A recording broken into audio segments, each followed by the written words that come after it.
నమస్తే friends, welcome to my classes. నేను మీ దండ వెంకట్రాములు. ఈ వీడియోలో మనం బీఈడి 4th సెమిస్టర్కి సంబంధించినటువంటి community engagement and service Nai Talim subject యొక్క ఇంపార్టెంట్ క్వశ్చన్లను విత్ ఆన్సర్లను ఎక్స్ప్లెయిన్ చేసుకోవడానికి ప్రయత్నం చేద్దాం. ఈ సబ్జెక్ట్ అనేటటువంటిది 50 మార్కులకు సంబంధించినటువంటి సబ్జెక్టు. 35 మార్కులకు కానీ ఎగ్జామ్ ఉండడం జరుగుతుంది. మొత్తం 3 చాప్టర్లు ఉండడం జరుగుతుంది. ఇది EDN 29 కిందికి రావడం జరుగుతుంది. అందరికీ కామన్గా ఉండేటటువంటి సబ్జెక్టు. తెలంగాణ రాష్ట్రంలో ఉన్నటువంటి అన్ని యూనివర్సిటీలకు, అన్ని కాలేజీలకు ఉండడం జరుగుతుంది.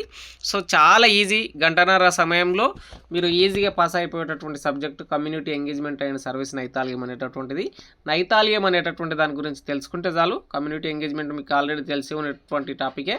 క్వశ్చన్ పేపర్ ప్యాటర్న్ అనేటటువంటిది పార్ట్ ఏ, పార్ట్ బిగా ఉండడం జరుగుతుంది. పార్ట్ ఏలో 15 మార్క్స్, పార్ట్ బిలో 20 మార్క్స్ ఉండడం జరుగుతుంది. ఈ పార్ట్ ఏ, పార్ట్ బిలో ఉన్నటువంటి అన్ని క్వశ్చన్లకు సంబంధించినటువంటి ఆన్సర్లను మీకు ఒక్క క్వశ్చన్ కూడా ఎస్కేప్ కాకుండా క్వశ్చన్ పేపర్లో ఉన్నటువంటి అన్ని క్వశ్చన్ల మీద మీకు అవగాహన ఖచ్చితంగా ఏర్పడే విధంగా ఈ వీడియోలో ఆన్సర్లను ఎక్స్ప్లెయిన్ చేస్తా. డ్యామ్ షూర్గా మీరు 2x స్పీడ్లో పెట్టుకుంటే ఒక 25 మినిట్స్ వీడియో అంతే.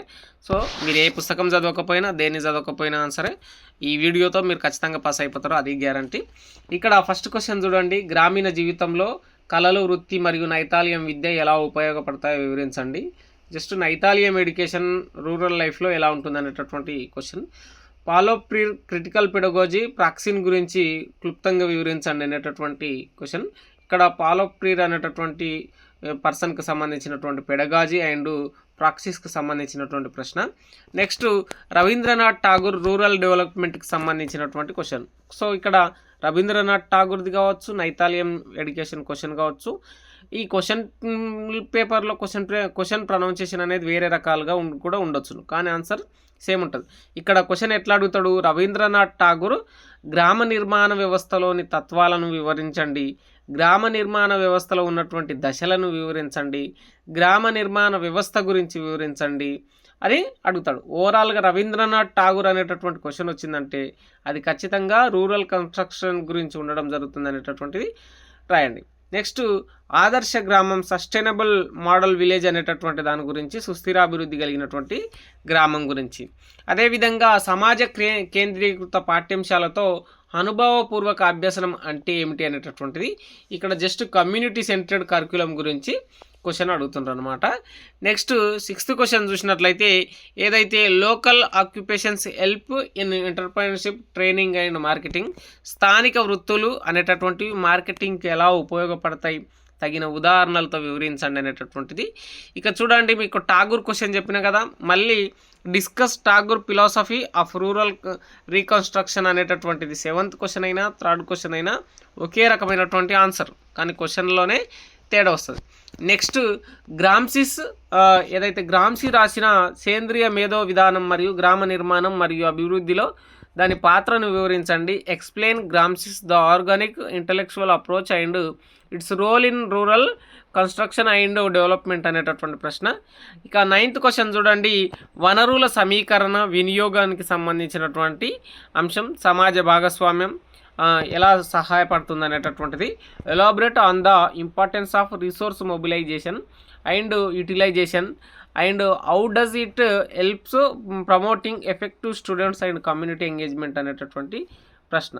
ఇక చివరి ప్రశ్న SMC PTAకి సంబంధించినటువంటిది, గ్రామ పంచాయతీల పాత్రకు సంబంధించినటువంటి క్వశ్చన్. ఇవి 10 క్వశ్చన్లు లాంగ్ క్వశ్చన్లుగా, ఇక మిగిలిన షార్ట్ క్వశ్చన్ల రూపంలో ఇచ్చిన ఇందులో కొన్ని క్వశ్చన్లు లాంగ్ క్వశ్చన్లుగా రావచ్చు, మరికొన్ని క్వశ్చన్లు షార్ట్ క్వశ్చన్లుగా రావచ్చు. ఇక్కడ కమ్యూనిటీ సెంటర్డ్ కరిక్యులానికి సంబంధించినటువంటిది మీకు పైన కమ్యూనిటీ సెంటర్డ్ కరిక్యులానికి సంబంధించినటువంటి క్వశ్చన్ లాంగ్ క్వశ్చన్లో కూడా కవర్ అవుతుంది, మళ్ళీ షార్ట్ క్వశ్చన్లో కూడా కవర్ అవుతుంది. కానీ ఇక్కడ learning and what is the relation between them అనేటటువంటిది, అంటే కమ్యూనిటీ సెంటర్డ్ ఎడ్యుకేషన్కి లెర్నింగ్కి మధ్య సంబంధం ఏంటనేటటువంటి ప్రశ్న. నెక్స్ట్ 2nd క్వశ్చన్ అనేటటువంటిది చూడండి. శ్యామ్ ప్రకాష్ ముఖర్జీ రుర్బన్ మిషన్ అంటే ఏమిటి అనేటటువంటిది. What is Shyam Prakash Mukherjee's rurban mission? ఇది ఎస్ఏ క్వశ్చన్లో కూడా వస్తుంది, మీకు ఎస్ఏ క్వశ్చన్లో కూడా ఆన్సర్ ఎక్స్ప్లెయిన్ చేస్తా. ఇక్కడ నెక్స్ట్ చూడండి, SDGకి సంబంధించి సస్టైనబుల్ డెవలప్మెంట్కి సంబంధించినటువంటిది. ఇది ఎస్ఏ క్వశ్చన్లో రావచ్చును, లాంగ్ క్వశ్చన్లో రావచ్చును. రీసోర్స్ మ్యాపింగ్ అంటే ఏంటి, అదేవిధంగా క్రిటికల్ పెడగోజీ అంటే ఏంటి, నైతాలియం ఎడ్యుకేషన్ అంటే ఏంటి, కంట్రక్టివిజం అనేటటువంటిది ఏంటి, వనరుల సమీకరణ, రీసోర్స్ మొబిలైజేషన్ అనేటటువంటిది ఏంటి, కేస్ స్టడీ ఏంటి అనేటటువంటి ఇంపార్టెంట్ క్వశ్చన్లు. సో వీటి ఆన్సర్లను చూసినట్లయితే ఫస్ట్ క్వశ్చన్ చూడండి, dreams and professions in rural life, their role in Nai Talim education అనేటటువంటి క్వశ్చన్. సో ఫస్ట్ ఈ సబ్జెక్టుకు సంబంధించి ఏ ప్రశ్న వచ్చినా సరే ఆ ప్రశ్నలో నైతాలియం ఎడ్యుకేషన్ లేదా నైతాలియం అనేటటువంటి కాన్సెప్ట్ ఉన్నదంటే నైతాలియం ఏందనేటటువంటిది రాయాలి. ఇక్కడ నైతాలియం అనేటటువంటిది ఏంటి అనేటటువంటిది చూసినట్లయితే నైతాలియం అనేటటువంటిది ఒక నూతన విద్యా విధానం. ఈ విద్యా విధానాన్ని గాంధీజీ గారు సూచించడం జరిగింది. వారు 1937 సంవత్సరంలో వార్దా సదస్సులో పాల్గొన్నప్పుడు ఈ నూతన విద్య అనేటటువంటి నైతాలియం అనేటటువంటి విద్యా విధానాన్ని ప్రోత్సహించడం జరిగింది. వాటికి సంబంధించినటువంటి అంశాలను అక్కడ ప్రతిపాదించడం జరిగింది. గాంధీజీ గారి దృష్టిలో నైతాలియం విద్య అనేటటువంటిది ఏంటంటే కేవలం చదవడం అనేటటువంటి దానివల్ల ఉపయోగం లేదు, నేర్చుకున్నటువంటి విషయం తల, చేతులు, హృదయం ఇవన్నిటితో కలిసి ఒక విద్యా విధానంలో ఉన్నప్పుడే, అంటే ఆ నేర్చుకున్నటువంటి ఎడ్యుకేషన్ తలలో ఉంటుంది, ఆ నేర్చుకున్నటువంటి జ్ఞానాన్ని ఏ విధంగా మనం పనిచేయాలనేటటువంటిది మన మనస్సులో పెట్టుకొని మన చేతుల ద్వారా ఆ పనిని ఖచ్చితంగా సక్రమంగా నిర్వహించాలనేటటువంటిది నైతాలియం ఎడ్యుకేషన్. సో ఈ నైతాలియం ఎడ్యుకేషన్ అనేటటువంటిది గాంధీజీ గారు ఏం చెప్తున్నారంటే ఉత్పత్తి మరియు విద్య రెండు ఒకటేసారి జరగాలి అనేటటువంటివి, మరియు పని మరియు విద్య అనేటటువంటిది ఒకేసారి జరగాలని చెప్పి చెప్తుంటాడు. గాంధీజీ గారు నిరంతరం ఒక చెరకను, అంటే ఇక బట్టలు నేసే రాట్నం లాంటి చెరకను మనకు ఆయన ఎప్పుడు పట్టుకొని ఉన్నట్లు, ఎప్పుడు దాన్ని వడుకుతున్నట్లు కనిపిస్తుంది కదా. సో అదే కాన్సెప్ట్ అనమాట. సో మహాత్మా గాంధీ భావించినటువంటి నైతాలియం విద్య అనేది కేవలం పుస్తక జ్ఞానానికి మాత్రమే పరిమితం కాకుండా ఉత్పత్తి ఆధారిత పని, వృత్తులు మరియు స్థానిక సమాజంతో ముడిపడి ఉండడం, గ్రామీణ ప్రాంతాల్లో నివసించే ప్రజలు ఆశయాలు, సంప్రదాయ వృత్తులను, నైపుణ్యాలను విద్యతో అనుసంధానించడమే దీని యొక్క ప్రధాన ఉద్దేశం అనమాట. అంటే ఇప్పుడు ఫర్ ఎగ్జాంపుల్ ఏంటి, చేతి వృత్తుల వాళ్ళు కావచ్చు, వడ్రంగి పని వాళ్ళు కావచ్చు, చాకలి వాళ్ళు కావచ్చు, మంగలి వాళ్ళు కావచ్చు, వ్యవసాయం చేసేటటువంటి వాళ్ళు కావచ్చు, వివిధ కుల వృత్తుల్లో ఏవైతే ఉంటాయో వాటన్నిటిని గౌరవిస్తూ ఆ పనిలో నైపుణ్యాన్ని తెలుసుకుంటూ విద్యా విధానంలో ఉన్నటువంటి అంశాలను జోడించడం. ఇప్పుడు ఎలా మ్యాథమెటిక్స్ అనేటటువంటిది ఉంది. ఆ మ్యాథమెటిక్స్ నేర్చుకున్నటువంటి వ్యక్తులు ఆ ఎడ్యుకేషన్ని తమ యొక్క పనిలో ఇంప్లిమెంటేషన్ చేయడం, కొలతలు, మెజర్మెంట్స్ చేయడం, వివిధ పంటలకు సంబంధించినటువంటి మందులు చల్లేటప్పుడు కొలతలు చూసుకునేటప్పుడు అటువంటిది. ఇంకా సైన్స్ ఉందనుకోండి, వాతావరణ పరిస్థితులు చెక్ చేయడం, అదేవిధంగా అనుకూలమైనటువంటి మందుల యొక్క సేకరణ చేయడం, విత్తనాల యొక్క సేకరణ చేయడం, ఇదంతా నైతాలియం ఎడ్యుకేషన్లోకి వస్తుంది. ఒకప్పుడు రాత్రి విద్య అనేటటువంటిది, ఒంటిపూట బడులు అనేటటువంటివి ఏదైతే పెద్ద ఏజ్ వాళ్ళకు కూడా నైట్ టైం ఎడ్యుకేషన్ ఉంటుంది కదా. సో అదంతా ఒక రకమైనటువంటి నైతాలియం ఎడ్యుకేషన్ నుంచి, గాంధీజీ గారి విద్యా విధానాల నుంచి రావడం జరిగిందనమాట. సో ఇక్కడ integration of local passions in education అని ఇస్తున్నారు అనమాట. అంటే చేతి వృత్తులు ఏదైతే వ్యవసాయము, చేనేత, కుండల తయారీ, వడ్రంగి వంటి వాటిని విద్యా విధానంలోకి మలుచుకోవడం, విద్యా విధానాలకు అనుసంధానించడం, అంటే ఆ పని చేస్తూనే అందులో నుంచి ఎడ్యుకేషన్ని నేర్చుకోగలగాలి. ఇక నెక్స్ట్ సిద్ధాంతపరమైనటువంటి అంశాలు ఏవైతే ఉంటాయో చేతులతో వస్తువులు తయారు చేస్తూ అభ్యసించడం, అదేవిధంగా దానికి సంబంధించినటువంటి క్రియేటివిటీతో ఏదైనా వస్తువును తయారు చేయడం, ఇటువంటివి అనమాట. ఇక role of rural dreams and aspirations అనేటటువంటి చూసినట్లయితే స్వయం సమృద్ధి, అంటే గ్రామీణ యువత గ్రామాన్ని విడిచిపెట్టకుండా తమ గ్రామంలోనే మెరుగైనటువంటి ఉపాధిని ప్రోత్సహించడమే నైతాలియం విద్య యొక్క ఉద్దేశం అనమాట. అంటే అక్కడ సామాజిక ఆర్థిక పరిస్థితులను మెరుగుపరచడం, టీం వర్క్ను బిల్డ్ చేయడం, ఆ వర్క్ ద్వారా ఇప్పుడు విద్యకు దూరమైనటువంటి వాళ్ళని ఏమవుతుంది, వాళ్ళకు ఒక ఉపాధ్యాయుని కేటాయించి వాళ్ళు కుండలు తయారు చేసేటటువంటి వాళ్ళు ఉంటారనుకోండి, వాళ్ళందరికీ ఒక టీం ఫామ్ చేసి వాళ్ళకి ఎడ్యుకేషన్ని అందించడం. సో ఆ కుండల్ని వాళ్ళు ఇంకా బెటర్గా అమ్ముకోవడం, ఒక రకంగా విద్య వస్తుంది, ఉపాధి వస్తుంది. వాళ్ళు గ్రామీణ ప్రాంతాల్లో ఉండరు కాబట్టి కేవలం విద్యా వైపు వెళ్తే మా పొట్టకూటు ఎలా అనేటటువంటి కాన్సెప్ట్ కూడా ఉండదన్నమాట. అంటే ఒకప్పుడు గాంధీజీ గారు 1937లో చూపించిన టైంలో స్కూల్కి వెళ్ళాలనంటే కేవలం బాధ ఏముంది, మేము స్కూల్కి వెళ్తేనంటే పని ఎవరు చేస్తారు, డబ్బులు ఎలా వస్తాయి, ఎలా తినగలుగుతాం అనేటటువంటిది అంశం. సో ఆ టైంలో నైతాలియం విద్య అనేటటువంటిది ఏ రకంగా పనిచేసిందంటే పని చేస్తూనే నువ్వు చదువుకో అనేటటువంటి కాన్సెప్ట్, స్వయం సమృద్ధి అదేవిధంగా స్వయం ఆర్థిక విధానాల మీద ఫోకస్ చేయడం జరిగింది. ఇప్పుడు సైన్స్ గణితం అనేటటువంటిది ఉందనుకోండి, వ్యవసాయ పనుల ద్వారా నేర్చుకోవడం, విస్తీర్ణం లెక్కించడం, అంటే ప్రతి ఒక్కరికి కనీస చదువు అనేటటువంటిది రావడం లాంటిది ఈ నైతాలియం ఎడ్యుకేషన్ ప్రోత్సహిస్తుంది అనమాట. సో ప్రతి ఒక్కరికి అవేర్నెస్ ఉంటుంది, కూలీ పనుల్లో అవేర్నెస్ వస్తుంది. వాళ్ళందరూ ఈ నైతాలియం ఎడ్యుకేషన్ ద్వారా నేర్చుకున్నటువంటి విద్యా విధానంతో మెరుగైనటువంటి సమాజం నిర్మించగలుగుతారు. వాళ్ళేం గవర్నమెంట్ జాబు కొట్టడానికో లేదంటే వాళ్ళకి సంబంధించినటువంటి విద్యా విధానాలు పైకి వెళ్ళడానికో కాదు. చదువుకు దూరమైనటువంటి వాళ్ళు చదువులోకి రావాలి, మరియు వృత్తి పనులు చేసేటటువంటి వాళ్ళు వృత్తి పనులు చేయాలి. గొప్పగా చదువుకునాలనుకునేటటువంటి వాళ్ళు చిన్న ఏజ్ వాళ్ళు ఉంటుందంటే వాళ్ళకు ఈ ఎడ్యుకేషన్ అనేటటువంటిది వాటిని అనుసంధానించడంతో ఆ కొత్త పనులు నేర్చుకుంటారు, వాళ్ళు విద్యా విధానంలో ముందుకెళ్తారు అనేటటువంటిది గాంధీజీ గారి అభిప్రాయం. నెక్స్ట్ ఏదైతే ఫాలో ఫీర్కి సంబంధించినటువంటి క్రిటికల్ పెడగాజీ ప్రాక్టీస్కి సంబంధించినటువంటి అంశాన్ని చూసినట్లయితే ప్రసిద్ధ బ్రెజిలియన్ విద్యావేత్త అయినటువంటి ఫాలో ఫీర్ అనేటటువంటి వ్యక్తి సాధారణమైనటువంటి విద్యను మరియు ఈ నిరంకుశమైనటువంటి విద్యా విధానాలను ప్రోత్సహించకుండా స్వేచ్ఛాయుత విద్యను ప్రతిపాదించడం జరిగింది. సో ఈ స్వేచ్ఛాయుత విద్య అనేటటువంటిది ఏంటంటే ఈయన ఫస్ట్ ఆఫ్ ఆల్ ఏం ఫీల్ అవుతాడంటే ప్రతి ఒక్కరికి ఎడ్యుకేషన్ని మనం ఎలా అందిస్తున్నాము అంటే ఒక విద్యార్థి ఉన్నాడు, అతన్ని ఒక బ్యాంక్ లేక ఫీల్ అవుతున్నాం. ఆ బ్యాంకులోకి సమాచారాన్ని మనం ఇంత ఇంత ఇంత ఇంత పొదుపు చేసి బట్టి పట్టిస్తున్నాం. సో దాని ద్వారా ఆయనలోకి జ్ఞానం వస్తుంది కానీ అది ఆచరణలోకి వస్తలేదు. అది ఆయన సొంత సెల్ఫ్ మోటివేషన్తో నేర్చుకోవట్లేదు, బ్యాంకింగ్ విధానం లాగా ఎడ్యుకేషన్ని అందిస్తున్నామని చెప్పి ఈ ఫాలో ఫీర్ అనేటటువంటి పర్సన్ సైకలాజికల్ అయినటువంటి మనోతత్వవేత్త సూచించడం జరిగింది. ఏం సూచించిండు? స్వేచ్ఛాయుతమైనటువంటి విద్యా విధానం. ఈ స్వేచ్ఛాయుతమైనటువంటి విద్యా విధానం ద్వారా ఏమవుతుంది, విద్యార్థి అనేటటువంటి వ్యక్తి క్రియేటివ్గా సృజనాత్మకంగా విద్యను అనేటటువంటిది అభ్యసించగలుగుతాడు. ఆ విద్య ద్వారా గొప్పగా పైనకి వెళ్ళగలుగుతాడు అనమాట. సో ఇక్కడ మొట్టమొదట ఏం చేసిండు, బ్యాంకింగ్ విధానం అనేటటువంటిది విద్యార్థులు ఖాళీ పాత్రలుగా భావించి ఒక సమాచారాన్ని అందులో నింపుతున్నారు అనేటటువంటి విద్యా విధానాన్ని తిరస్కరించిండు.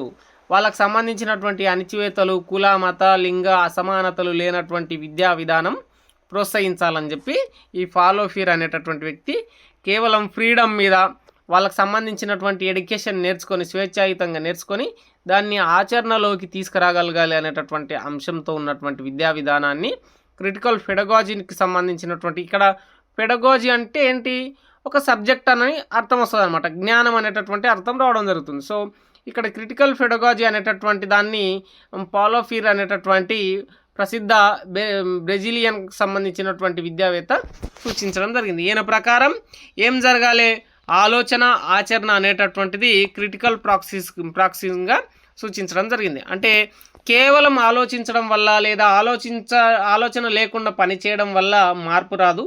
సామాజిక వాస్తవాలను అర్థం చేసుకొని వాటిని మార్చడానికి ఆచరణలో పెట్టడమే ప్రాక్టీస్ అని చెప్పడం జరిగిందనమాట.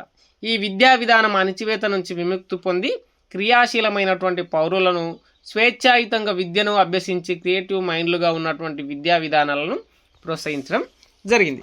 ఇక నెక్స్ట్ క్వశ్చన్, ఎవ్రీ ఇయర్ వచ్చేటటువంటి క్వశ్చన్, డ్యామ్ షూర్గా ఒక యూనిట్ మొత్తం రవీంద్రనాథ్ ఠాగూర్ మీదనే ఉంటుంది కాబట్టి రవీంద్రనాథ్ ఠాగూర్ మీద, రూరల్ డెవలప్మెంట్ మీద, సస్టైనబుల్ డెవలప్మెంట్ మీద ఖచ్చితమైనటువంటి క్వశ్చన్.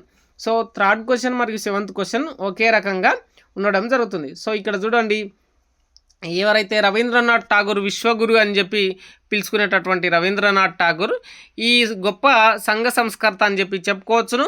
మరియు 1913 సంవత్సరంలో భారతదేశం నుంచి మొట్టమొదటి నోబెల్ పురస్కారం అనేటటువంటిది పొందడం జరిగింది. సాహిత్యంలో గీతాంజలికి గాను విశ్వగురుగా పేరుగాంచాడు.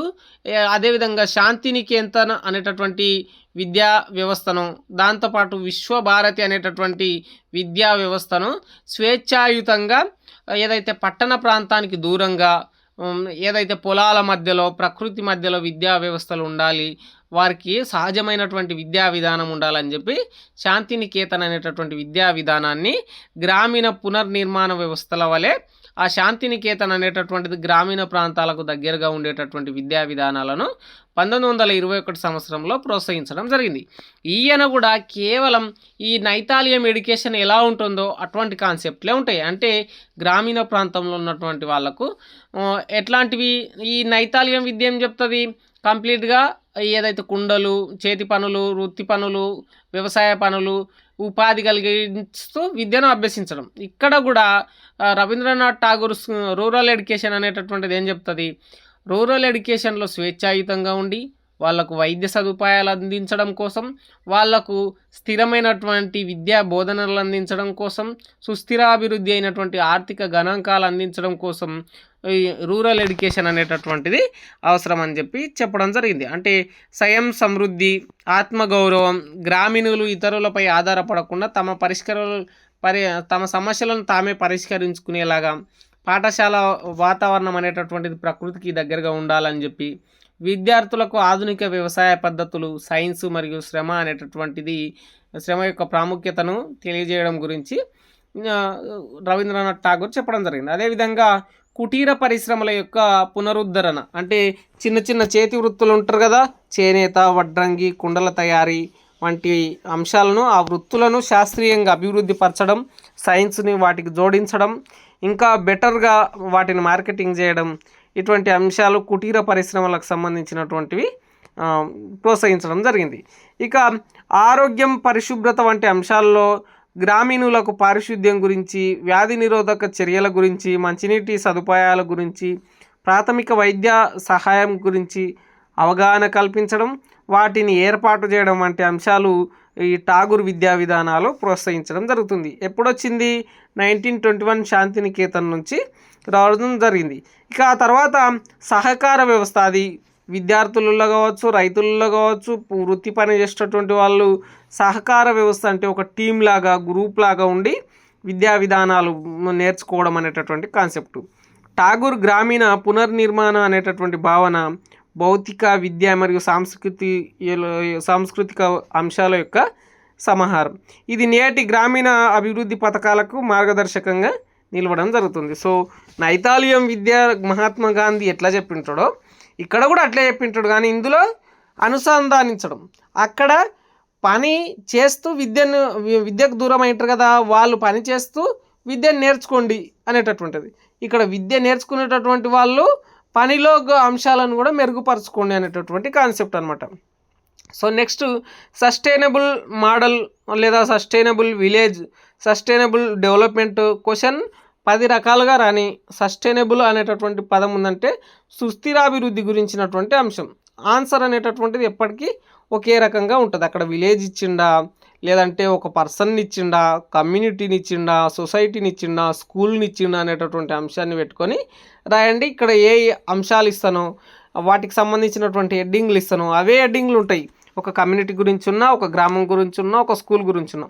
ఒక ఆదర్శ గ్రామం అనేటటువంటిది నెరవేరాలంటే అక్కడ పర్యావరణ పరంగా చెత్త లేకుండా, ఏ కలుషితాలు లేకుండా, అక్కడ విద్యాపరంగా, వైద్యపరంగా, శాస్త్ర సాంకేతిక రంగాలుగా గాను, టెక్నాలజీ తెలుసుకోవడంలోను, సహకార వ్యవస్థల్లోనూ అన్నిట్లలో కూడా వాళ్ళు ఒక యూనిటీ లాగా ఉండడం, సస్టైనబిలిటీ సుస్థిర అభివృద్ధిని సాధించడం అనమాట.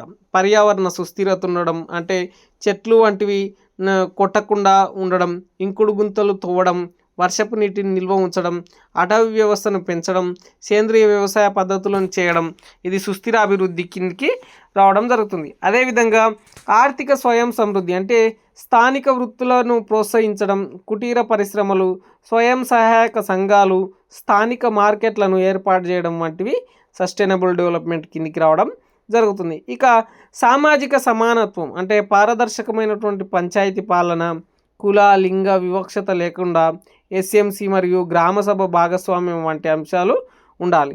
ఇక ప్రాథమిక వసతులు, స్వచ్ఛమైనటువంటి తాగునీరు, మరుగుదొడ్లు, నాణ్యమైనటువంటి పాఠశాల, ప్రాథమిక వైద్య కేంద్రాలు, విద్యుత్ వంటి అంశాలు ఉండడము సస్టైనబుల్ డెవలప్మెంట్ కిందకి రావడం జరుగుతుంది. ఓవరాల్గా సుస్థిర అభివృద్ధి, ఇక్కడ మహాత్మా గాంధీజీ సూచించినటువంటి గ్రామ స్వరాజ్ అనేటటువంటి భావన ఈ సుస్థిరాభివృద్ధి కిందికి రావడం జరుగుతుంది. సో ఓవరాల్గా ఈ సస్టైనబుల్ డెవలప్మెంట్ ఏంటి? స్వచ్ఛమైనటువంటి నీరు, గాలి, వసతులు లాంటివి ఉండడం, అంటే పర్యావరణ పరంగా ఉండడం.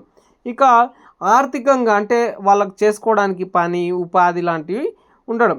ఇక ప్రాథమిక వసతులు అంటే విద్య, వైద్యము, విద్యుత్తు, పాఠశాల లాంటివి ఉండడం అనమాట. సో సామాజికము, ఆర్థికము, పర్యావరణము, ప్రాథమిక వసతులు అనేటటువంటి ఈ 4 హెడ్డింగ్లే ఒక కమ్యూనిటీని తీసుకున్నా, ఒక పాఠశాలను తీసుకున్నా, మరియు ఒక స్కూల్ను తీసుకున్నా ఉండడం జరుగుతుందన్నమాట. ఇక ఈ మోడల్ అనేటటువంటి కాన్సెప్ట్ ఒక రూరల్ ఏరియా ఉందనుకోండి, అక్కడ తాగునీటి వ్యవస్థ ఉప్పు నీటిగా ఉందనుకోండి, దాన్ని మార్చడం, అక్కడ పాఠశాల వ్యవస్థ లేకపోతే ఏర్పాటు చేయడం, వాటికి సంబంధించినటువంటి రోడ్లు లేకపోతే ఏర్పాటు చేయడం, మోరీలు లేకపోతే ఏర్పాటు చేయడం, వీధి దీపాలు లేకపోతే ఏర్పాటు చేయడం. ఇది సుస్థిరాభివృద్ధికి సంబంధించినటువంటిది ఒక గ్రామాన్ని తీసుకున్నప్పుడు రావడం జరుగుతుందన్నమాట. ఈ రూరల్ డెవలప్మెంట్, సస్టైనబుల్ డెవలప్మెంట్ మీద క్వశ్చన్ ఎట్లొచ్చినా సరే మీ సొంత మాటల్లో రాసినా సరే సరిపోతుంది. గ్రామీణ వ్యవస్థ మీద అక్షరాస్యత నుంచి, వసతుల నుంచి, పర్యావరణం గురించి, ఆర్థిక విషయాల గురించి, సామాజిక విషయాల గురించి ఈచ్ అండ్ ఎవ్రీ టాపిక్ని మెన్షన్ చేస్తూ రాయండి, హెడ్డింగ్స్ పెట్టండి అనమాట. ఇక నెక్స్ట్ క్వశ్చన్ చూడండి. Experimental learning with a community centered curriculum, అంటే సమాజ కేంద్రీకృతమైనటువంటి భాగస్వామ్యమైనటువంటి విద్యా విధానాలు ఏంటి అనేటటువంటి అంశాలు. ఇక్కడ కరిక్యులం అనేటటువంటిది డెప్త్గా విద్యా విధానాల అంశాలను తెలియజేస్తుంది కదా. సో కమ్యూనిటీ సెంటర్డ్ అంటే ఫీల్డ్లోకి వెళ్ళి చదువుని నేర్చుకోవడం లాంటి అంశం అనమాట. సో మీరు ఈ క్వశ్చన్ని గుర్తుపట్టడమే చాలా ఇంపార్టెంట్, నేర్చుకోండి. సమాజ కేంద్రీకృత పాఠ్యాంశాలు మరియు అనుభవపూర్వక అభ్యసనం విద్యార్థి సమాజంతో అనుసంధించేటటువంటి ఆధునిక విద్యా విధానాలు అనేటటువంటివి ఈ కమ్యూనిటీ సెంటర్డ్ కరిక్యులం అనేటటువంటిది రావడం జరుగుతుంది. ఇక్కడ కమ్యూనిటీ సెంటర్డ్ కరిక్యులం అనేటటువంటిది విద్యార్థి నివసించే స్థానిక సమాజం, సంస్కృతి, సమస్యలు, వాటి యొక్క అవసరాల ఆధారంగా కేటాయించడం జరిగింది, అంటే క్రియేట్ చేయడం జరిగింది. స్థానిక నదులు, పంటలు, ప్రాచీన కళలు, సమస్యలు, వాటి అధ్యయనం మీద. ఇప్పుడు ఎగ్జాంపుల్, ఒక గోదావరి నది ఏరియా ప్రాంతంలో విద్యా వ్యవస్థను చదివేటటువంటి విద్యార్థులు ఉన్నారు అనుకోండి. అక్కడ గోదావరిలో వరదలు, ఆనకట్టలు లాంటి అంశాలు వచ్చినప్పుడు అక్కడ స్వయంగా వెళ్ళి వాటికి సంబంధించినటువంటి సమస్యలు ఏంటి అనేటటువంటివి రూపొందించుకోవడం. ఆ సమస్యలను ముందే విద్యార్థులకు నేర్పించడం ద్వారా, ఉపాధ్యాయుడు నేర్పించడం ద్వారా ఏమవుతుంది, మెరుగైనటువంటి జీవన విధానంని అభ్యసిస్తారు విద్యార్థులు. మరియు ఆ నదులు వంటి సమస్యలు ఏర్పడ్డప్పుడు వాటి యొక్క సమస్యలను సాల్వ్ చేయడానికి పనిచేస్తారనమాట. సో కమ్యూనిటీ సెంటర్డ్ అంటే ఆ ప్రాంతం, ఇప్పుడు జమ్మూ కాశ్మీర్ ప్రాంతంలో విద్యను చదువుతున్నారు, అక్కడ మంచు అనేటటువంటి అంశంతో వివిధ కాలాల్లో ఎలా నివసించాలి, ఎలా జీవించాలి అనేటటువంటి అంశాన్ని ముందే నేర్పించడం, కమ్యూనిటీ సెంటర్డ్ ఎడ్యుకేషన్ని ఇవ్వడం ద్వారా ఆ ఫీల్డ్లోనే వాళ్ళు ముందే తెలుసుకున్నటువంటి అంశాలను ఇంప్లిమెంట్ చేస్తారనమాట. సో ఇక్కడ ఎక్స్పెరిమెంటల్ లెర్నింగ్ ఏ విధంగా జరుగుతుంది? డేవిడ్ కోల్బర్గ్ ప్రకారం అనుభవం ద్వారా నేర్చుకునేటటువంటి ప్రక్రియ. దీనిలో 4 దశలు: ప్రత్యక్ష అనుభవం అంటే సమాజంలో నేరుగా పనిచేయడం, పరిశీలనల ద్వారా అంటే జరిగిన అనుభవాన్ని విశ్లేషించడం, భావనల నిర్మాణం అంటే విషయాలను సిద్ధాంతీకరించడం, ఆచరణ వల్ల నేర్చుకున్నటువంటి దానిని కొత్త పరిస్థితుల్లో వర్తింపజేయడం లాంటి అంశాలను తెలియజేస్తుంది. ఇక్కడ ఏదైతే విద్యార్థులకు గ్రామీణ విధానంలో ఉన్నటువంటి నీటి ఎద్దడి, రీసైక్లింగ్ గురించి, ప్రాజెక్టులను తెలియజేయడం గురించి, వాటిలో ఉన్నటువంటి అంశాలను కమ్యూనిటీ సెంటర్డ్గా ఒక గ్రూప్ లాగా ఆ ప్రాంతంలో ఉన్నటువంటి విద్యార్థులకు ఆ ప్రాంతానికి సంబంధించినటువంటి అంశాల మీద విద్యా విధానాన్ని బోధించడం అనమాట. సో కొన్ని అంశాలు వచ్చినప్పుడు వాటిని నేరుగా వెళ్ళి చూపించడం.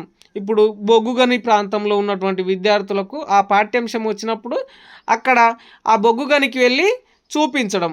కమ్యూనిటీ సెంటర్డ్ అనేది ఫీల్డ్కి సంబంధించినటువంటి అంశం, అక్కడ ఉన్నటువంటి పరిస్థితులను నేర్చుకోవడానికి అవకాశాన్ని ఇవ్వడం జరుగుతుంది. Next, how local occupations help in entrepreneurship training and marketing, అంటే గ్రామీణ ప్రాంతాల్లో ఉండేటటువంటి సాంప్రదాయక స్థానిక వృత్తులు విద్యార్థుల వ్యాపార నైపుణ్యాలు, విక్రయ నైపుణ్యాలను పెంపొందించడానికి అద్భుతమైనటువంటి వేదికలుగా పనిచేయడం జరుగుతుంది. ఇక్కడ ఎలాంటి వృత్తులు అంటే ఇప్పుడు చేతి పని చేసేటటువంటి వాళ్ళు ఉన్నారు, ఏదైనా బట్టలు నేసేటటువంటి వాళ్ళు ఉన్నారు, అదేవిధంగా ఏదైతే కుండలు తయారు చేసేటటువంటి వాళ్ళు ఉన్నారు, వాళ్ళు తయారు చేసినటువంటి వస్తువులను ఎలా మార్కెటింగ్ చేయాలి, ఎలా మనము దాన్ని విక్రయానికి పెంపొందించేటటువంటి అంశాలను ఇవ్వాలనేటటువంటిది ప్రశ్న. సో ఇక్కడ మన దగ్గర ఉన్నటువంటి అంశాలను, అంటే మన దగ్గర ఉన్నటువంటి వృత్తి పనికి సంబంధించినటువంటి అంశాలు ఏవైతే ఉంటాయో, మనం తయారు చేసినది ఏదైనా సరే, ఇప్పుడు ఫర్ ఎగ్జాంపుల్ ఒక వర్మీ కాంపోస్ట్ని తయారు చేసిండ్రు అనుకోండి, ఒక చిన్న యూనిట్ను నెలకొల్పడం, ఆ నెలకొల్పి ఒక పాఠశాల విద్యార్థులు దాన్ని నెలకొల్పి దాన్ని సేల్ చేసిండ్రు అనుకోండి, కొంత డబ్బు వస్తుంది. లేదంటే రైతులు ఒక సమూహంగా చేసి దాన్ని అమ్మిండ్రు అనుకోండి, కొంత డబ్బు వస్తుంది.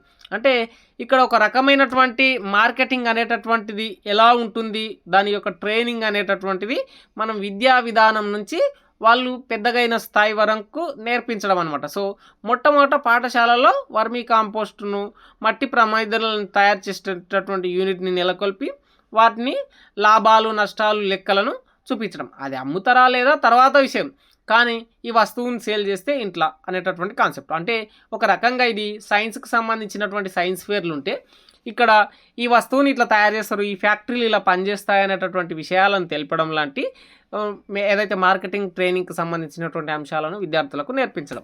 ఇక మార్కెటింగ్ ట్రైనింగ్ వల్ల ఉపయోగాలు ఏంటి, వాటి వల్ల లాభాలు ఏంటి అనేటటువంటివి చూస్తే, విద్యార్థుల్లో ఉద్యోగ స్థానంలో ఉపాధి కల్పన అనేటటువంటిది జరుగుతుంది. గ్రామీణ ఆర్థిక వ్యవస్థ అనేటటువంటి స్వయం సమృద్ధిగా ఏర్పాటు కావడం జరుగుతుంది.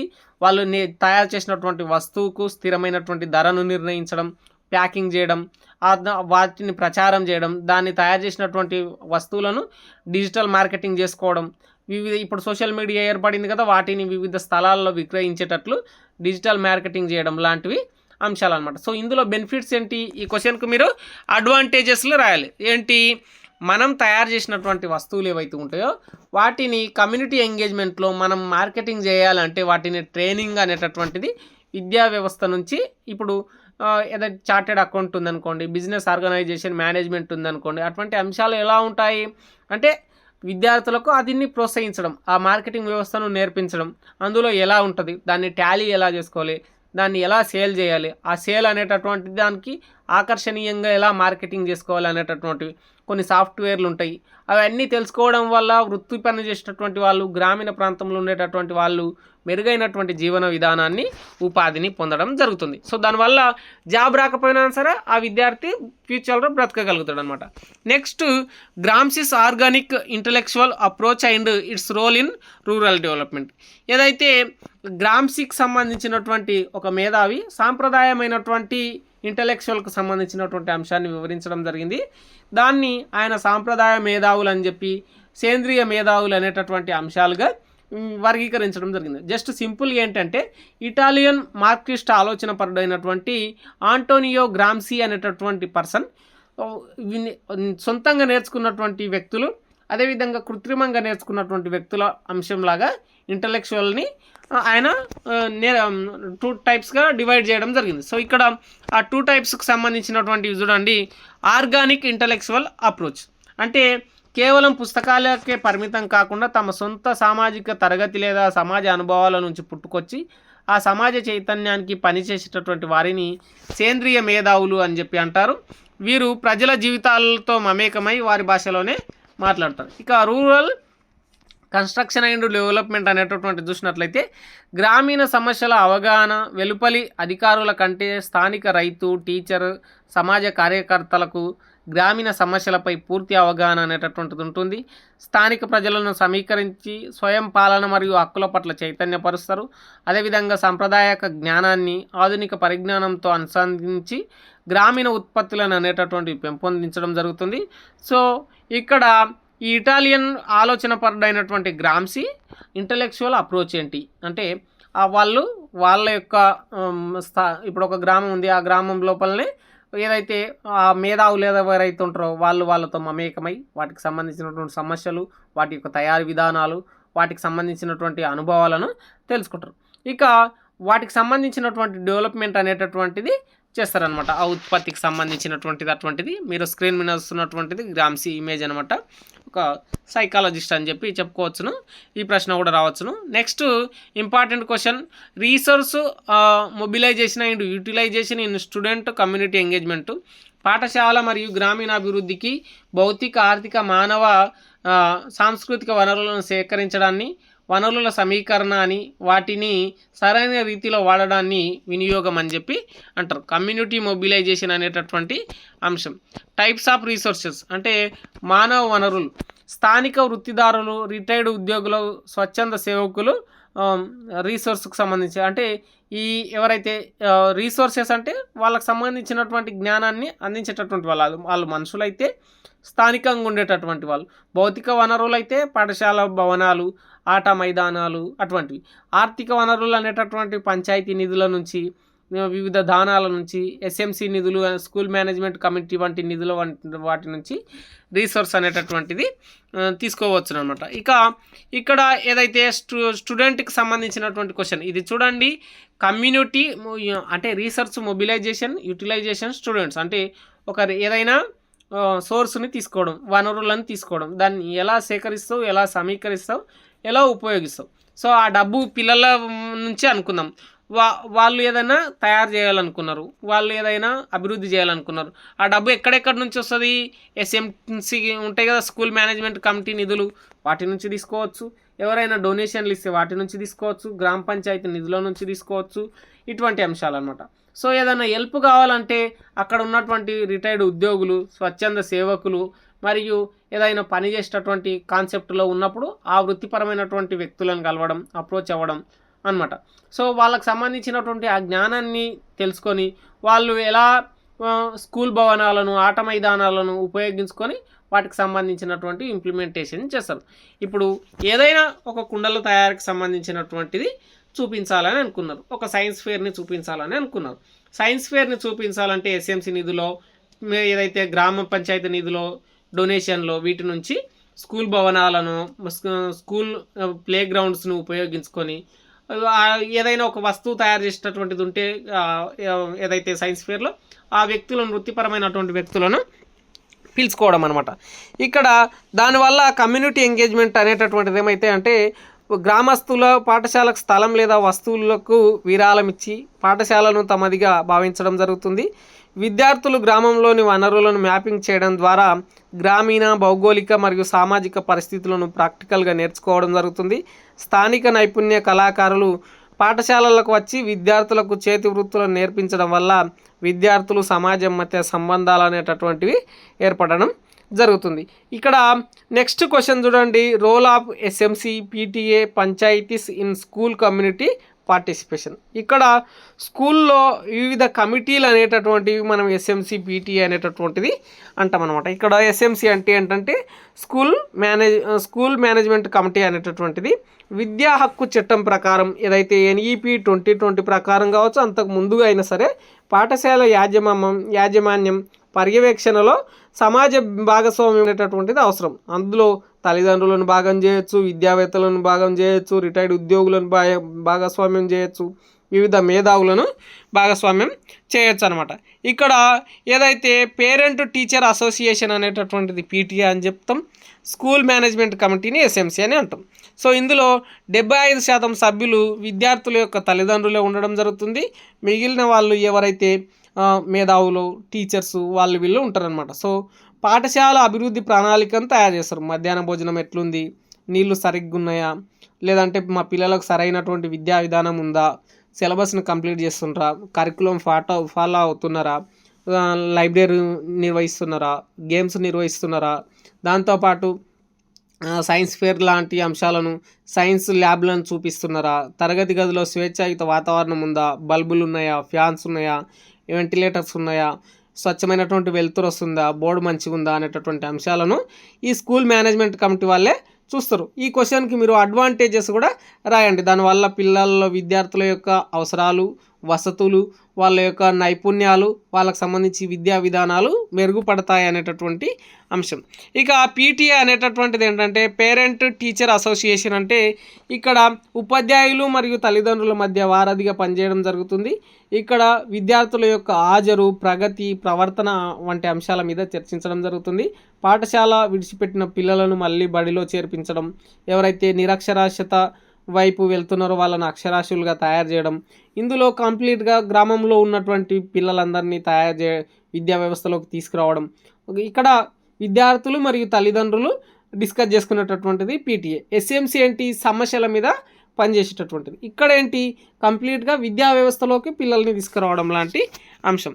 ఇక నెక్స్ట్ గ్రామ పంచాయతీలకు సంబంధించి, అంటే పాఠశాలలకు మంచినీరు అందించేటటువంటిది, పారిశుద్ధ్యం కలిగించడం కోసం ఎవరైతే ఊడ్చేవాళ్ళు తూడ్చేవాళ్ళు ఉంటారు కదా, వాళ్ళు ఏదైతే మున్సిపాలిటీ ఏరియాలో స్కూల్ ఉందనుకోండి, ఆ మున్సిపల్కి సంబంధించినటువంటి పనిచేసేటటువంటి పారిశుద్ధ్య కార్మికులు, గ్రామం అయితే ఒక పారిశుద్ధ్య కార్మికుని నిర్వహించడం, విద్యుత్ సౌకర్యం కోసం ఒక హెల్పర్ని నిర్వహించడం, ఇదంతా గ్రామ పంచాయతీ చూసుకుంటుందన్నమాట. పాఠశాల నిధులకు గ్రామ పంచాయతీ గ్రాంట్లను జోడించి మౌలిక సదుపాయాలను మెరుగుపరుస్తారనమాట. అంటే ఏదైతే గ్రామ పంచాయతీ డబ్బులతో బల్బులు వేయడం, గ్రామ పంచాయతీ డబ్బులతో స్వచ్ఛమైనటువంటి నీరు ఇవ్వడం, అటువంటివి అనమాట. సో ఎస్ఎంసీలో మధ్యాహ్న భోజన పథకం అటువంటి అంశాలు ఉంటాయి. ఈ పీటీఏలో విద్యార్థులను అనుసంధానించడం ఉంటుంది. Next question, Shyam Prakash Mukherjee rurban mission అనేటటువంటిది. ఇది మన స్టేట్ గవర్నమెంట్ నిర్వహించేటటువంటి పథకాల వలె సెంట్రల్ గవర్నమెంట్కి సంబంధించినటువంటి పథకం. సో ఇందులో లేని అంశం అనేటటువంటిది ఉండదు. అంటే గ్రామీణ వ్యవస్థల్లో వ్యవసాయాన్ని మెరుగుపరచడం, మంచి డైరీ ఫార్మింగ్లను మెరుగుపరచడం, అదేవిధంగా హెల్త్ యూనిట్స్లను ఏర్పాటు చేయడం, ప్రతి ఒక్కరిని అక్షరాస్యులను తయారు చేయడం మాత్రమే కాకుండా డిజిటల్ అక్షరాస్యులను తయారు చేయడం కూడా ఈ శ్యామ్ ప్రకాష్ ముఖర్జీస్ రూర్బన్ మిషన్ అనేటటువంటిది తీసుకుంటుంది. అట్లాగే ఏదైతే ఈ గ్రామ్ ఫెసిలిటీ అనేటటువంటిది స్ట్రీట్స్ వాళ్ళకి సంబంధించినటువంటి ఇంటర్నెట్ను ప్రొవైడ్ చేయడం, అదేవిధంగా రోడ్ కనెక్టివిటీని, ఎడ్యుకేషన్ని, వర్మీ కాంపోస్టింగ్ లాంటి ఆర్గానిక్ ఏదైతే వ్యవసాయ పద్ధతులను అనుసంధించడం, స్కిల్ డెవలప్మెంట్లను పెట్టడం, అదేవిధంగా టాయిలెట్స్ అనేటటువంటివి, ఎల్పిజి కలెక్షన్లు ఇవ్వడం, స్ట్రీట్ లైట్స్ను పెట్టడం, ఇటువంటివన్నీ ఒక గ్రామ వ్యవస్థలో ఉన్నటువంటి వ్యవసాయం నుంచి, విద్యా వ్యవస్థ నుంచి, ప్రాథమిక అవసరాల నుంచి ప్రతి ఒక్కటిని నిర్వహించేటటువంటి పథకాన్ని మనం ఏమంటామంటే శ్యామ్ ప్రకాష్ రూర్బన్ మిషన్ అనేటటువంటి అంశం పిలుస్తామన్నమాట.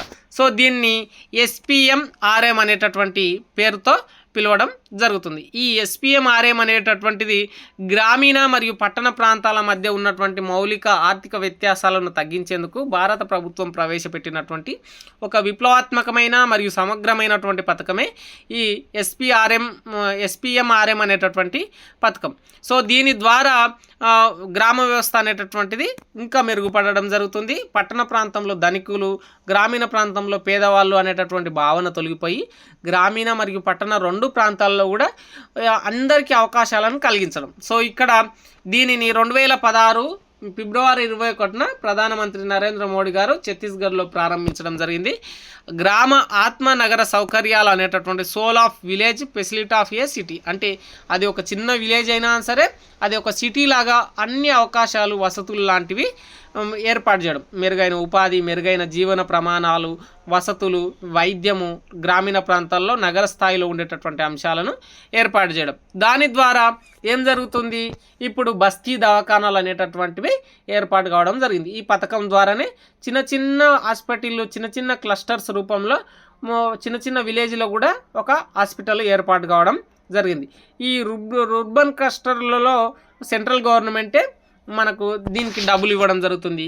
కొండ చర్య ప్రాంతాల్లో, గిరిజన ప్రాంతాల్లో, ఎడారి ప్రాంతాల్లో కనీసం 5,000 నుంచి 15,000 జనాభా కలిగినటువంటి ప్రాంతాల్లో ఈ మిషన్ యొక్క ముఖ్య భాగాలను, సదుపాయాలను ఎంపిక చేసి అక్కడ 14 రకాల కీలక మౌలిక సదుపాయాలను కల్పించడం జరుగుతుంది. ఆర్థిక అభివృద్ధి కావచ్చు, నైపుణ్య శిక్షణ, స్థానిక పరిపాలన స్థాపన, వ్యవసాయ మార్కెటింగ్, కోల్డ్ స్టోరేజ్లు, అంటే తయారు చేసినటువంటి ధాన్యం, పండించినటువంటి ధాన్యం అంతా కూడా ఒక స్టోరేజ్ పెట్టుకోవడానికి కోల్డ్ స్టోరేజ్లు, అదేవిధంగా 24 గంటల త్రాగునీటి సరఫరా, సిమెంట్ రోడ్లు, డ్రైనేజీ వ్యవస్థ, వీధి దీపాలు, ప్రతిష్టమైనటువంటి రవాణా, ఆరోగ్యం, విద్య, డిజిటల్ సేవలు, పాఠశాలల ఆధునీకరణ, మొబైల్ హెల్త్ యూనిట్లు, డిజిటల్ అక్షరాస్యత మరియు ఈ గవర్నెన్స్ వంటి ఈ CSE సెంటర్లు ఉంటాయి కదా, ఈ గవర్నెన్స్ అనేటటువంటివి ఏదైనా అప్లికేషన్ చేయడానికి CSE సెంటర్స్ అనేటటువంటివి ఉంటాయి కదా, వాటిని డిజిటల్ సేవలను కూడా పునరుద్ధరించడం అనమాట.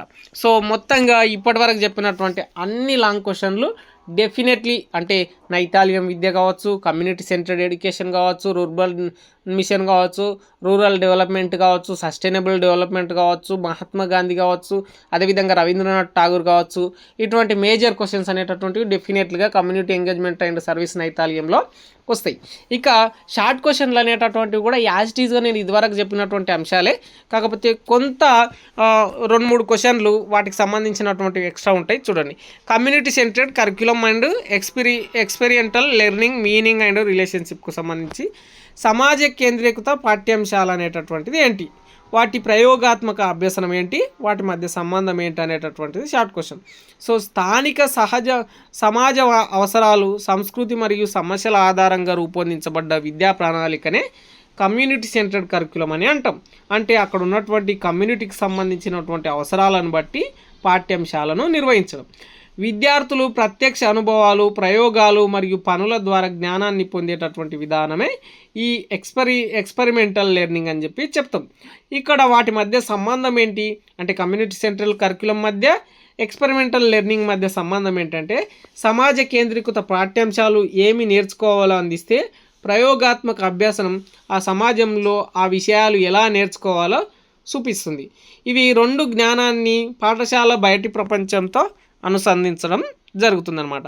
Next, Shyam Prakash Mukherjee rurban mission అనేటటువంటిది ఏదైతే ఉందో, అది నరేంద్ర మోడీ గారు 2016 ఫిబ్రవరి 21న స్థాపించడం జరిగింది. ఛత్తీస్గఢ్లో గ్రామీణ ప్రాంతంలో సౌకర్యాలను, ఒక 14 రకాలైనటువంటి సౌకర్యాలను, అంటే అక్షరాస్యత నుంచి, వసతుల నుంచి, మెరుగైన రోడ్డు నుంచి, జీవన విధానం నుంచి, పాఠశాల నుంచి, ఈ గవర్నెన్స్ నుంచి, డిజిటల్ సేవల నుంచి, వైద్యం నుంచి, విద్యుత్ నుంచి, వీధి దీపాల నుంచి, వర్మి కాంపోస్ట్ వంటి అంశాల వరకు ఈ శ్యామ్ ప్రకాష్ రూర్బన్ మిషన్ పనిచేస్తుంది అనమాట.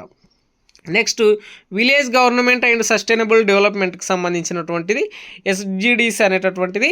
ఐక్యరాజ్య సమితి 17 సుస్థిర అభివృద్ధి లక్ష్యాలను నిర్దేశించడం జరిగింది.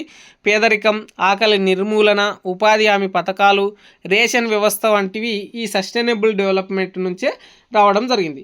నాణ్యమైనటువంటి విద్యను SMCలు మరియు పంచాయతీల ద్వారా పాఠశాలల పర్యవేక్షణ చేయడం, స్వచ్ఛమైనటువంటి నీరు, పారిశుద్ధ్యం, అదేవిధంగా స్వచ్ఛ భారత్ మిషన్ ఏదైతే ఉంటుందో వాటిని బహిరంగ మలమూత్ర విసర్జన రహిత గ్రామాలుగా మార్చడం, లింగ సమానత్వం అనేటటువంటిది పెంచడం ఈ సస్టైనబుల్ డెవలప్మెంట్ కిందకి రావడం జరుగుతుంది. ఐక్యరాజ్య సమితి ప్రకారం ఒక 17 లక్ష్యాలను చేరుకుంటే మనం సస్టైనబుల్ డెవలప్మెంట్ని చేరుకుంటాం అనమాట. అంటే ఇక్కడ లింగ అసమానత లేకుండా కూడది, అదేవిధంగా నాణ్యమైన విద్యను ఉండాలి. ఆ నాణ్యమైన విద్య కోసం SMCని అనుసంధానించడం, అంటే స్కూల్ మేనేజ్మెంట్ కమిటీని, SMCని మరియు PTAను అనుసంధానించడం.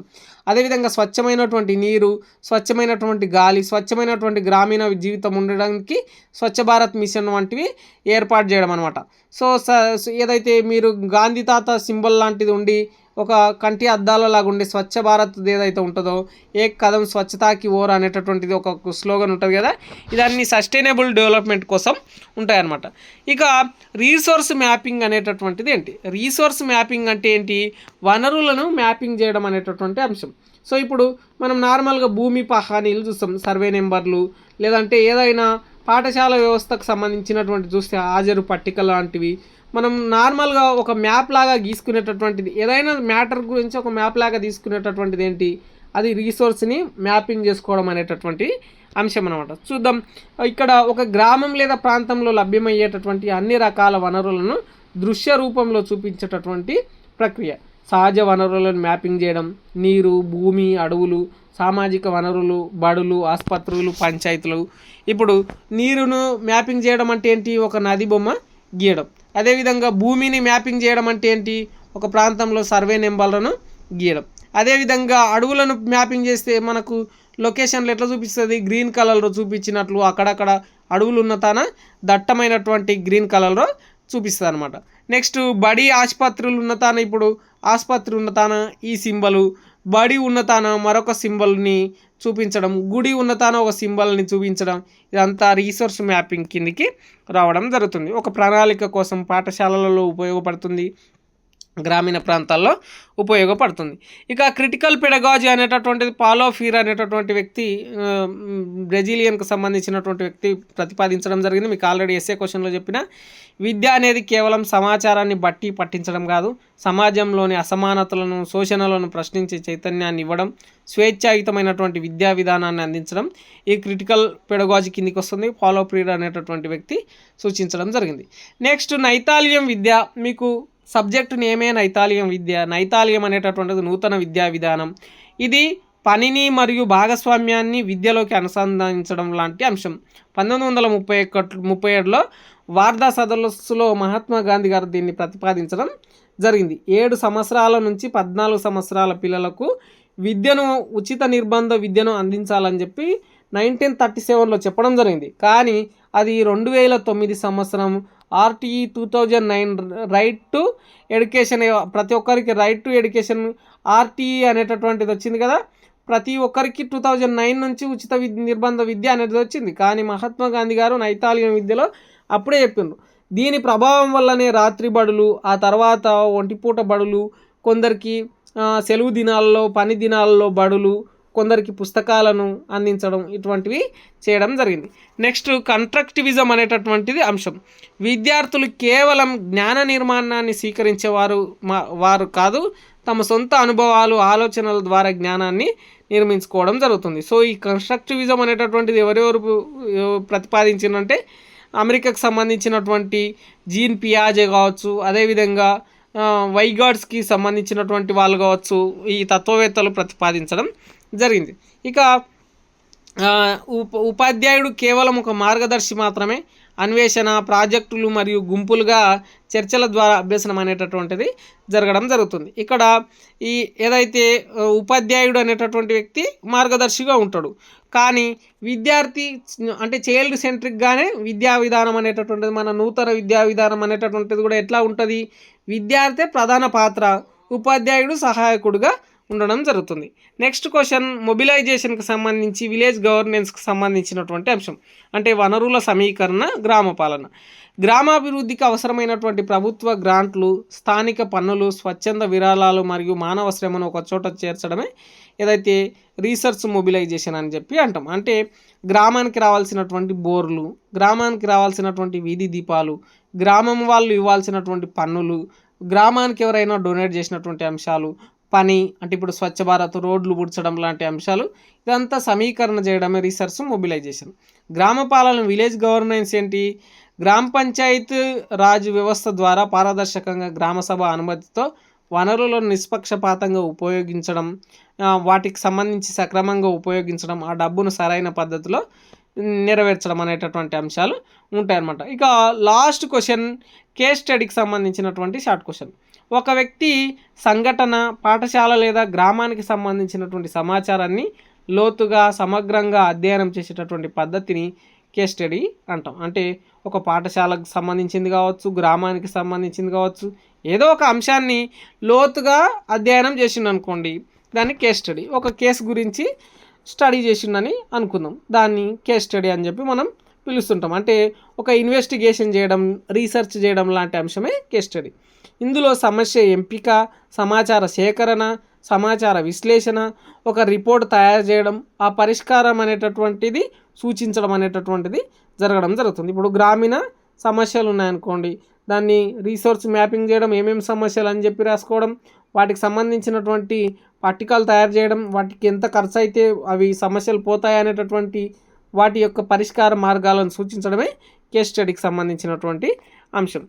ఈ సబ్జెక్టుకు సంబంధించి ఏదైతే నైతాలియం విద్య అనేటటువంటి నూతన విద్యా విధానం గాంధీజీ గారు సూచించడం జరిగింది అనేటటువంటి కాన్సెప్ట్ నుంచి గాంధీజీకి సంబంధించినటువంటి కొన్ని కాన్సెప్ట్లు కూడా రాయొచ్చును. గాంధీజీ గారు భారతదేశానికి సంబంధించినటువంటి ఏదైతే స్వాతంత్రోద్యమంలో పాల్గొన్నటువంటి మహాత్మా గాంధీజీ గారు, జాతిపిత అయినటువంటి మహాత్మా గాంధీ గారు ఈ నూతన విద్యా విధానాన్ని సూచించడం జరిగిందని చెప్పి దీంట్లో కూడా మీరు అడ్వాంటేజెస్ రాయండి. అడ్వాంటేజెస్ రాస్తే ఏమవుతుంది, ఆ విద్యా విధానం వల్ల పని జరుగుతుంది, ఉపాధి దొరుకుతుంది, విద్యను నేర్చుకోవడం వల్ల అక్షరాస్యులు తయారవుతున్నారు. ఇక నెక్స్ట్ పాలో ఫీర్ అనేటటువంటి వ్యక్తి ఏం చెప్పిండు, ఆయన స్వేచ్ఛాయుతమైనటువంటి, అణిచివేత లేనటువంటి, అసమానతలు లేనటువంటి విద్యా విధానాన్ని నేర్చుకోవాలని చెప్పిండు. బట్టి విధానాన్ని ఆయన తిరస్కరించిండు, క్రిటికల్ పెడగోజీని యాక్సెప్ట్ చేసిండు అనమాట. ఇక రవీంద్రనాథ్ ఠాగూర్ ఏం చేసిండు, శాంతి విద్య ఏదైతే గ్రామీణ వ్యవస్థకు ప్రకృతికి దగ్గరగా ఉండాలని చెప్పి శాంతినికేతన్ని స్థాపించి ఉపాధి అవకాశాలు, వివిధ వసతులు, కుటీర పరిశ్రమల పునరుద్ధరణ, ఆరోగ్యం, పరిశుభ్రత, సహకార వ్యవస్థ వంటి అంశాలను గ్రామీణ ప్రాంతంలో చెప్పడం జరిగింది. సస్టైనబుల్ డెవలప్మెంట్లో ఏవైనా సరే పర్యావరణ సుస్థిరత, ఆరోగ్య సుస్థిరత, అదేవిధంగా సామాజిక సమానత్వం, సుస్థిరతకు సంబంధించి ప్రాథమిక వసతులకు సంబంధించినటువంటి సుస్థిరతకు సంబంధించినటువంటి అంశాలు ఉంటాయి. అవి గ్రామీణ ప్రాంతంలో ఏమేమి ఉంటాయి అనేటటువంటివి రాయండి. Experimental learning, community central curriculum అనేటటువంటిది ఏంటంటే సమాజ కేంద్రీకృత విద్యా విధానం అనేటటువంటిది. దానివల్ల ఎక్స్పెరిమెంటల్ లెర్నింగ్ ఏమవుతుంది, అక్కడ ప్రయోగం అనేటటువంటిది నేరుగా ఫీల్డ్లోకి వెళ్ళి నేర్చుకోవడం జరుగుతుంది. సో దాని ద్వారా బొగ్గుగని ప్రాంతంలో ఉన్నటువంటి విద్యార్థులకు ఆ సబ్జెక్టు కమ్యూనిటీ సెంటర్డ్గా ఎడ్యుకేషన్ ఉన్నప్పుడు ఆ బొగ్గు గనుల వద్దకు వెళ్ళి చూడడం వల్ల వాళ్ళు నేరుగా ప్రత్యక్ష అనుభవం ద్వారా నేర్చుకోవడం జరుగుతుందన్నమాట. దానివల్ల వాళ్ళు ఎన్నో రోజులు దాన్ని గుర్తుంచుకోగలుగుతారు.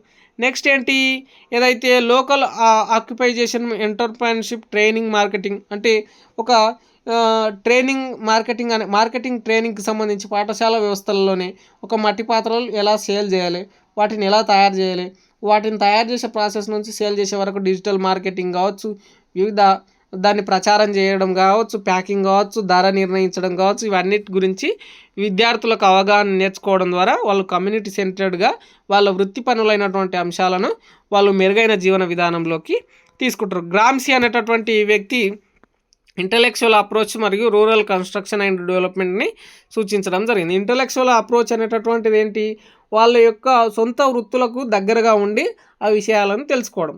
ఇక్కడ రూరల్ కన్స్ట్రక్షన్ డెవలప్మెంట్ ఏంటి, వాటికి సంబంధించినటువంటి ఏదైతే దగ్గరగా ఉండి ఇంటలెక్చువల్ అప్రోచ్ ఉంటుందో దాని నుంచి ఆ గ్రామీణులు చేసేటటువంటి అంశాలను, ఆర్థిక వ్యవస్థలను వీళ్ళు ఎలా ముందుకు తీసుకెళ్ళాలి, దాన్ని తప్పు చేస్తే తప్పు అని చెప్పడం, ఒప్పు చేస్తే ఒప్పు అని చెప్పడం, దాన్ని రూరల్ కన్స్ట్రక్టివిజం అనేటటువంటిది అంటే ఆ గ్రామీణ నిర్మాణ వ్యవస్థను మెరుగుపరచుకోవడం అనేటటువంటి క్వశ్చన్. నెక్స్ట్ రీసోర్స్ మొబిలైజేషన్ అనేటటువంటిది అంటే వనరుల సేకరణ మరియు దాని యొక్క యూటిలైజేషన్. ఇది స్టూడెంట్ల పరంగా అయితేనంటే వాళ్ళకి సంబంధించినటువంటి ఎస్ఎంసీ పీటీఏల ద్వారా, గ్రామ పంచాయతీల ద్వారా వివిధ అంశాల నుంచి వనరులను సేకరించుకుంటారు. స్కూల్ బిల్డింగ్లను ఉపయోగించుకొని వాళ్ళకు మెరుగైన విద్యను అందించుకోవడం జరుగుతుంది. ఎస్ఎంసీ పీటీఏ అంటే స్కూల్ మేనేజ్మెంట్ కమిటీ, పీటీఏ అంటే పేరెంట్ టీచర్ అసోసియేషన్ అని చెప్పడం జరుగుతుంది. ఎస్ఎంసీ ఏమో కంప్లీట్గా ఆహార విధానాలు, అదేవిధంగా మధ్యాహ్న భోజన పథకాలు, పుస్తకాల పంపిణీ, బట్టల పంపిణీ, గుడ్డు పెడుతుండ్రా, మధ్యాహ్న భోజన పథకంలో ఆహార పదార్థాలు సరిగ్గా ఉన్నాయా, నీరు ఉందా, స్వచ్ఛమైనటువంటి గాలి ఉందా, ట్యూబ్ లైట్లు ఉన్నాయా, వసతులు, వనరులకు సంబంధించినటువంటి అంశం. పీటీ ఏం చేస్తుంది, నిరక్షరాస్యులైనటువంటి వాళ్ళను అక్షరాస్యులుగా మలచడానికి పేరెంట్తో సమన్వయం పరుచుకొని బడిని మరింత పునరుద్ధరణ అనేటటువంటిది చేయడం జరుగుతుంది. Next question, Shyam Prakash ముఖర్జీస్ rurban machine అనేటటువంటిది గ్రామీణ ప్రాంతంలో ఉన్నటువంటి ఒక 14 అంశాలను తెలియజేయడం జరుగుతుంది. అది వ్యవసాయం నుంచి, వర్మి కాంపోస్ట్ నుంచి, డైరీ ఫామ్ నుంచి, విలేజ్ గవర్నమెంట్ నుండి, మొబిలైజేషన్ గురించి, ఈ గవర్నెన్స్ గురించి, డిజిటల్ లిటరసీ గురించి అన్ని అంశాలను తెలియపరచడం జరుగుతుంది. ఇక్కడ ఏ క్వశ్చన్ వచ్చినా ఆన్సరే మీకు ఒక అవగాహన ఏర్పడిందని నేను అనుకుంటున్నా. బీఈడి 4th సెమిస్టర్కి సంబంధించినటువంటి కమ్యూనిటీ ఎంగేజ్మెంట్ అయిన సర్వీస్ నైతాలియం సబ్జెక్ట్ సంబంధించి ఇంపార్టెంట్ క్వశ్చన్లు విత్ ఆన్సర్లను ఎక్స్ప్లెయిన్ చేసిన. ఐ హోప్ మీ అందరికి అర్థమైందని నేను అనుకుంటున్నాను. Signing out. నేను మీ దండ Venkataramulu. Please do subscribe my channel.